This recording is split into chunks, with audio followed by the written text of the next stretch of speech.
안녕하세요. 최근 몇 년 사이 전세 사기나 깡통전세 뉴스를 접하며 내 보증금은 안전할지 걱정하시는 분들 정말 많으시죠? 우리나라는 전세 보증금이 자산의 대부분인 경우가 많은데 사실 집주인들은 이 돈을 통장에 고이 모셔두지 않습니다. 대부분 다음 집 보증금으로 쓰거나 다른 곳에 투자하곤 하죠.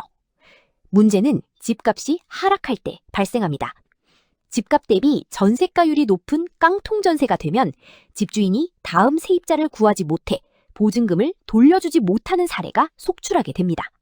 실제로 주택도시보증공사 허그가 집주인 대신 갚아준 대위변제액이 2024년에도 매달 수천억 원에 달할 정도로 상황이 엄중합니다. 이제 전세보증금 보호는 선택이 아닌 생존의 문제입니다. 그렇다면 어떻게 내 소중한 재산을 지킬 수 있을까요? 가장 확실한 방법은 전세보증금 반환 보증보험 가입입니다. 이 보험은 계약 종료 후 집주인이 돈을 주지 않을 때 보증기관이 먼저 세입자에게 보증금을 돌려주고 나중에 집주인에게 청구하는 제도입니다.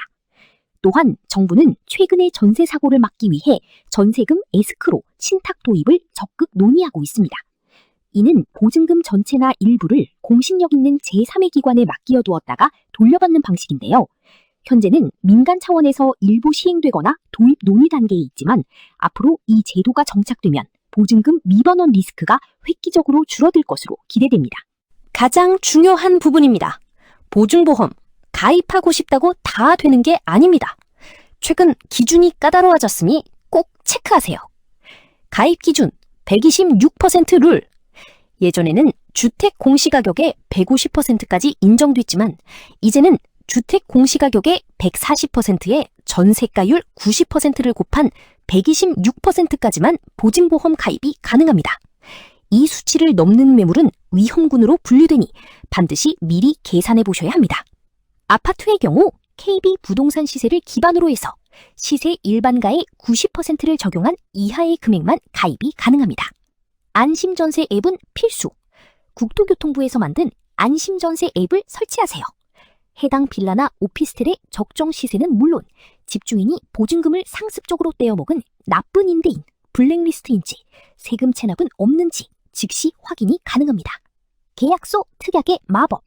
계약 시 임대인은 잔금 지급일 다음 날까지 담보권을 설정하지 않으며 보증보험 가입 불가 시 본 계약은 무효로 하고 계약금은 즉시 반환한다 라는 특약을 반드시 넣으세요. 대항력이 발생하는 시차를 노린 사기를 막는 핵심 문구입니다. 만약 계약이 끝났는데도 집주인이 다음 세입자 들어올 때까지 기다려라 라며 배를 쨘다면 어떻게 해야 할까요? 계약 종료 의사 통보.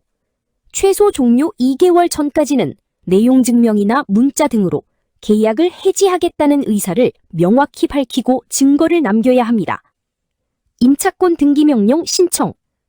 돈을 못 받은 상태에서 이사를 가야 한다면 반드시 임차권 등기 명령을 신청해야 합니다. 그래야 이사를 가더라도 내 우선 변제권이 유지됩니다. 대위 변제 신청 이후 보증기관에 청구하면 심사를 거쳐 보증금을 돌려받게 됩니다. 절차가 복잡해 보이지만 안심전세 앱이나 보증기관 홈페이지를 통해 단계별 가이드를 받을 수 있습니다. 전세 계약은 내 전 재산이 걸린 일인 만큼 별일 없겠지라는 생각보다 철저한 확인이 우선입니다. 등기부등본 확인, 안심전세 앱 조회, 그리고 보증보험 가입. 이 세 가지만 기억하셔도 큰 화를 면하실 수 있습니다. 오늘 영상이 여러분의 소중한 보증금을 지키는 데 도움이 되었기를 바랍니다. 더 궁금한 점이나 여러분의 경험담은 댓글로 나눠주세요. 구독과 좋아요는 더 유익한 정보를 만드는 힘이 됩니다. 지금까지 여러분의 안전한 부동산 가이드였습니다. 감사합니다.